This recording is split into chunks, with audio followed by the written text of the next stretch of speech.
রমজান আসছে, সব গৃহিণীদের এই প্রস্তুতি ওই প্রস্তুতি, আমার কোনো প্রস্তুতি নেই। আসসালামু আলাইকুম, কেমন আছেন সবাই? আশা করি সবাই ভালো আছেন, আমিও ভালো আছি আলহামদুলিল্লাহ।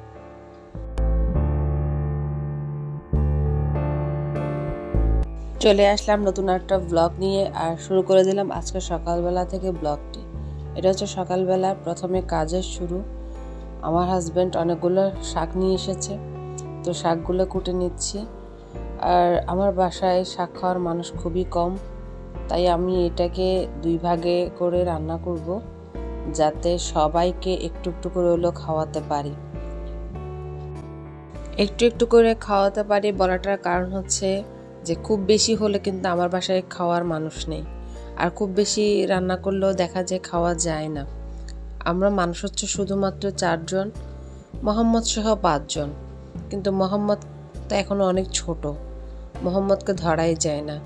আর ওর বাবা সাধারণত আমাদের সাথে দুপুরবেলায় খাবারটা খায়, রাতে আর খায় না।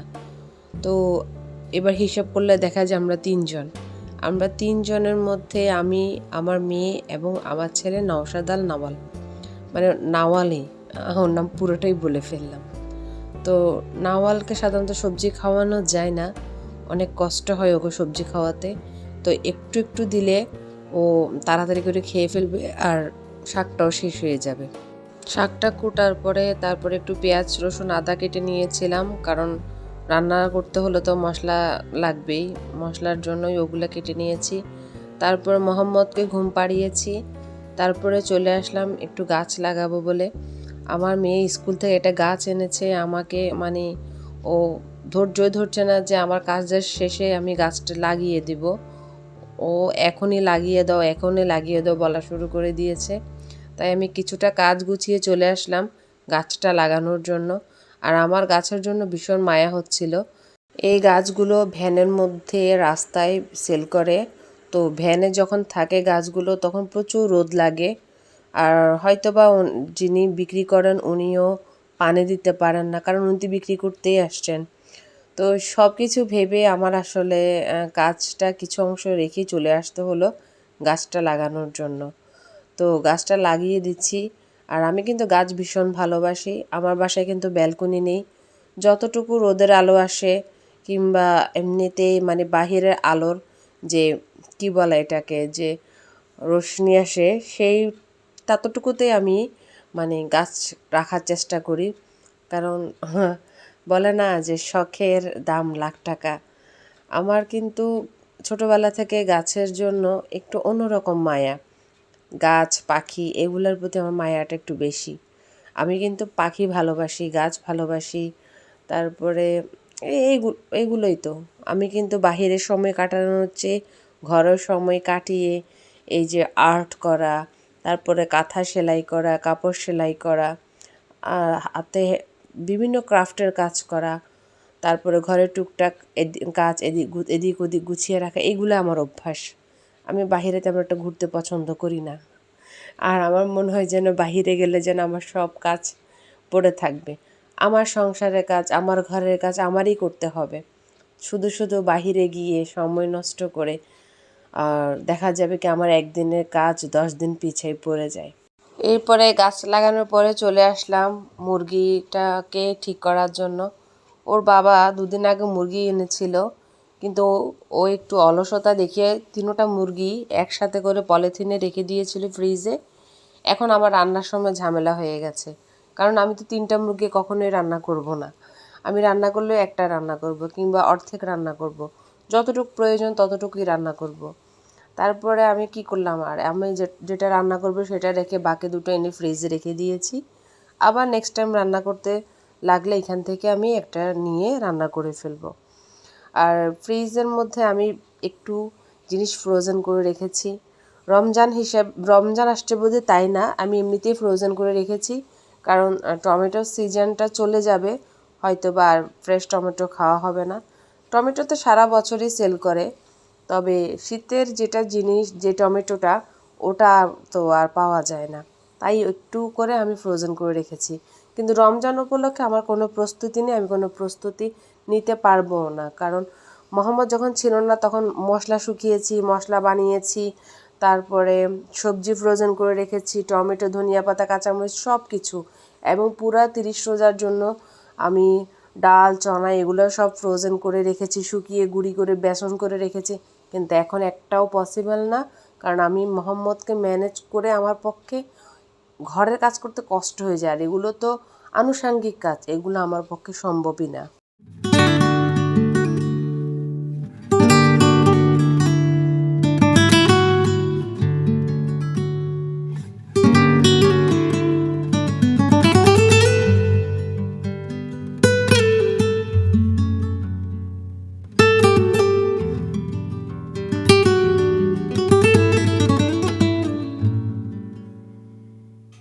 এরপরে চুলায় ভাতটা বসিয়ে দিলাম, চাল ধুয়ে। ভাতটা বসানোর পরে চলে আসলাম মুরগিটা কাটার জন্য, কারণ যেহেতু মুরগির মাংস রান্না করব, তাই মুরগিটাকে পিস পিস করে নিচ্ছি। আর মুরগিটা পিস পিস করার পরে তারপর মুরগিটা ধুতে হবে, মশলা রেডি করতে হবে, অনেক কাজ। তো সবগুলো এক একে করে গুছিয়ে নিচ্ছি।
তো সব কিছু গোছানোর পরে, মশলাপাতি বাটার পরে, এরপরে চলে আসলাম একটু ডাল ধুবো।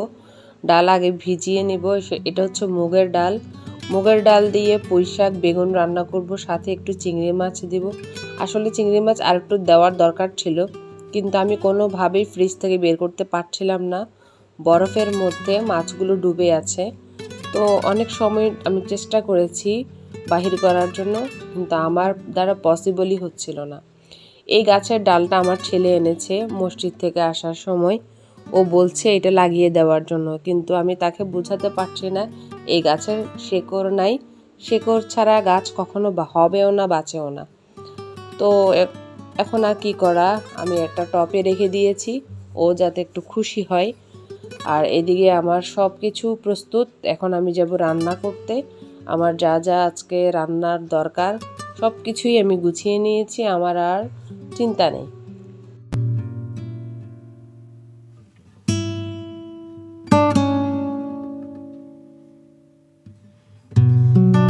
প্রথমে শাক রান্না করব, তাই ডালটাকে ভালো করে কষিয়ে নিলাম চিংড়ি মাছ দিয়ে, একটু একটু মশলা দিয়ে, রেগুলার মশলা যা সবাই খেয়ে থাকে, আমিও তা খাই।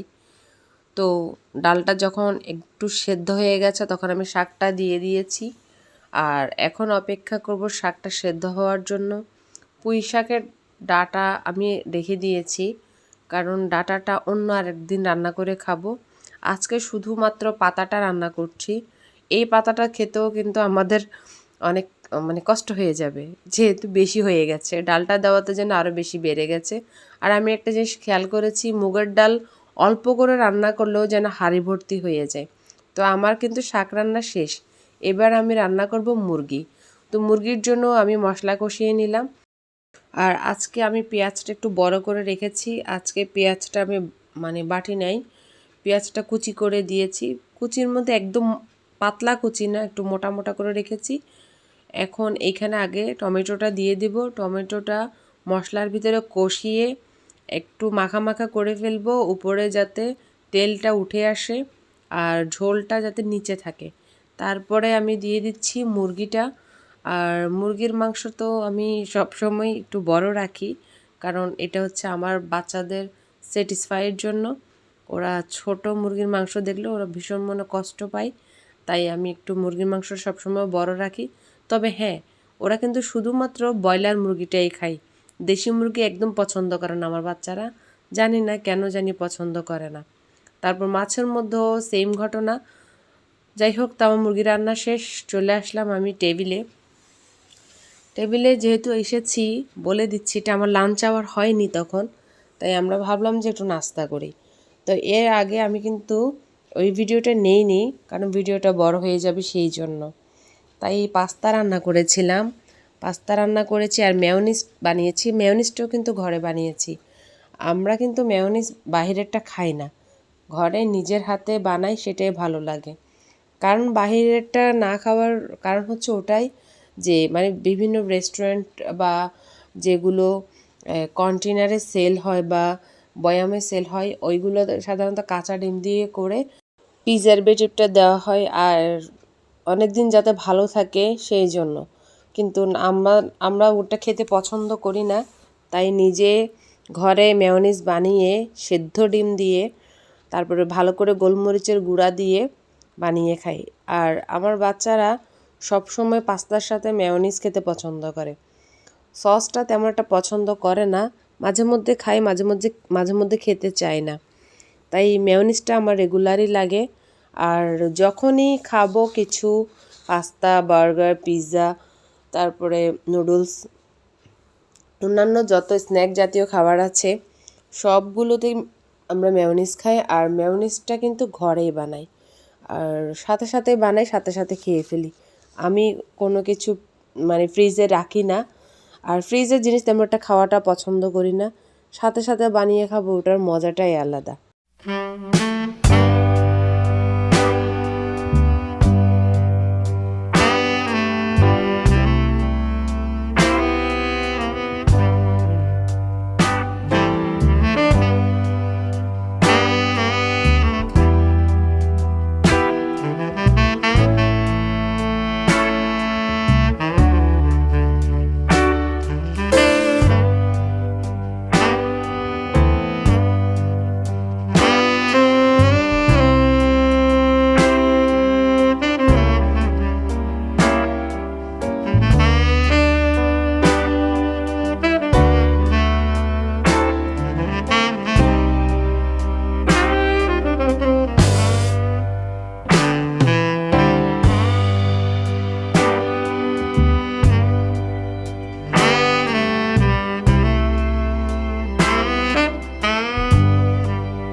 আমরা পাস্তা খাওয়ার পরে আবার সাউদার চাচাতো ভাই আমাদের জন্য মাংস আর আলু পরোটা নিয়ে এসেছিল ওদের বাসা থেকে, তো ওগুলোও আমরা খেলাম।